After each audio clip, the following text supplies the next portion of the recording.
India की सबसे बड़ी खबरों की टॉप हेडलाइंस। आज निफ्टी ने दिन की शुरुआत एक स्ट्रॉन्ग 253 पॉइंट गैप अप के साथ की और 24,281 पर ओपन हुआ। इसका मेन रीजन था पॉजिटिव ग्लोबल क्यूज, क्योंकि क्रूड ऑयल प्राइसेस ने 12% से ज़्यादा की गिरावट आई। जबकि ऑयल प्राइसेस कूल होते हैं तो मार्केट्स का थोड़ा रिलीफ मिलता है, स्पेशली जब जियोपॉलिटिकल टेंशन्स थोड़ी काम होती हुई दिख रही हों। ओपनिंग स्ट्रांग थी लेकिन मार्केट सीधा रॉकेट नहीं बन पाया। पहले आवर में थोड़ी वॉलीटिलिटी दिखी और निफ्टी पीछे स्लिप करके 24,100 से 24,080 जोन तक आ गया, बेसिकली मॉर्निंग गैप अप को फिल करने के लिए। उसके बाद बायर्स धीरे धीरे वापस आ गए। निफ्टी ने वहां से 120 से 140 पॉइंट्स का रिकवरी दिखाया और फिर 24,200 से 24,250 रेंज के बीच ट्रेड करता रहा। मतलब बायर्स और सेलर्स दोनों का टग ऑफ वार चल रहा था। लेट मॉर्निंग तक मार्केट थोड़ा रेंज बाउंड हो गया था और 24,150 से 24,220 के बीच ऑस्किलेट कर रहा था। बीच बीच में इंट्राडे सेलिंग भी आती रही। सेकेंड हाफ में थोड़ी एनर्जी वापस आई। आफ्टरनून के बाद निफ्टी धीरे धीरे ग्राइंड करता हुआ 24,280 से 24,300 जोन के आसपास फिर पहुंच गया। लास्ट आवर में वॉलीटिलिटी ज़रूर थी लेकिन मार्केट ने अपनी ज़्यादा गेन्स होल्ड कर लिए और 24,261.60 पॉइंट्स पर क्लोज हुआ। तो ओवरऑल सेशन थोड़ा नर्वस था लेकिन पॉजिटिव क्लोज मिला और इसका बिगेस्ट रीज़न था क्रूड ऑयल प्राइसेस का शार्प ड्रॉप और ग्लोबल सेंटिमेंट का इम्प्रूव होना। आगे चल के मार्केट का डायरेक्शन काफ़ी हद तक डिपेंड करेगा global geopolitical developments, risk appetite, AI sector से रिलेटेड न्यूज़ और डोमेस्टिक इकोनॉमिक क्यूज़ पर।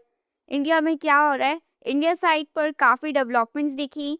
इंडियन रुपीस स्ट्रेंथन होकर 91 रुपीस 9 पैसे पर डॉलर तक आ गया, क्योंकि आरबीआई ने फॉरेक्स मार्केट में इंटरवेन करके वॉलेटिलिटी कंट्रोल करने की कोशिश की।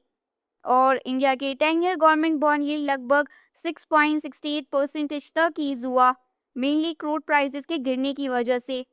गवर्नमेंट ने जल जीवन मिशन को एक्सटेंड कर दिया है और ये प्रोजेक्ट का total outlay 8.7 lakh crore rupees तक बढ़ा दिया गया है, जिसका फोकस रूरल एरियाज में सेफ ड्रिंकिंग वाटर सप्लाई पर होगा।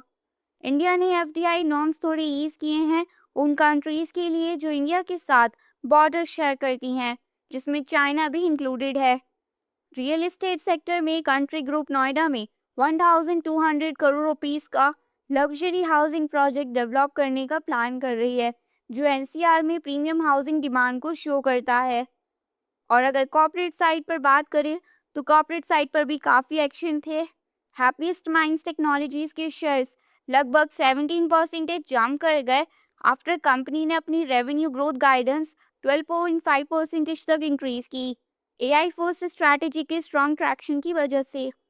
कोटक महिंद्रा बैंक एक्विजिशंस के लिए ओपन हुआ और सीईओ अशोक विस्वानी ने सिग्नल दिया है कि बैंक 1 बिलियन यूएस डॉलर से बड़ी डील्स भी वैल्यूएट कर सकता है। एबीबी इंडिया के शेयर्स में भी गेन आया आफ्टर पेरेंट कंपनी ने 75 US dollar million investment announce किया है इंडिया में मैन्युफैक्चरिंग और आरएनडी एक्सपेंड करने के लिए। रामको सिस्टम के शेयर्स भी ऊपर गए आफ्टर कंपनी ने टाटा एडवांस सिस्टम्स के साथ एविएशन सॉफ्टवेयर डिप्लॉय करने की डील साइन की बेंगलुरु के डिफेंस एमआरओ फैसिलिटी के लिए।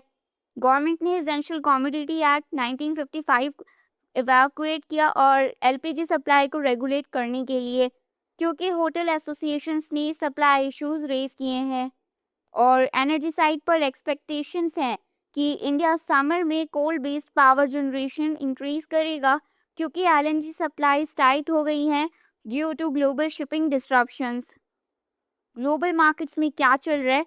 ग्लोबल लेवल पर सबकी नज़र ऑयल और मिडिल ईस्ट सिचुएशंस पर है। WTI क्रूड ऑयल $90 पर बैरल के नीचे आ गया, जबकि एक दिन पहले ये $120 के आसपास तक चला गया था। रीज़न था यूएस प्रेसिडेंट डोनाल्ड ट्रंप का सिग्नल कि ईरान कॉन्फ्लिक्ट जल्दी एंड हो सकता है।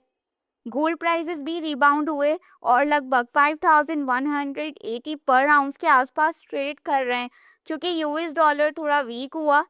यूएस इक्विटी फ्यूचर्स में भी थोड़ा पॉजिटिव मूव दिखा, क्योंकि ऑयल प्राइसेस गिरने से स्टैगफ्लेशन कंसर्न्स थोड़े कम हुए। सऊदी अरामको के क्वार्टर फोर नेट प्रॉफिट में 20% ईयर ऑन ईयर गिरकर 17.8 बिलियन यूएस डॉलर पर आ गया और फुल ईयर 2025 प्रॉफिट भी 12% डिक्लाइन हुआ। और यूरोप में मार्केट्स रीबाउंड हुए, स्टॉक्स 50 अराउंड 2.4% और स्टॉक 600 1.8% अप रहे क्योंकि एस ऑयल प्राइसेस कूल हुए। चाइना की एक्सपोर्ट्स ने भी सरप्राइज किया 21.8% ईयर ऑन ईयर ग्रोथ के साथ। जनवरी फरवरी में जो 2021 के अक्टूबर के बाद फास्टेस्ट ग्रोथ है।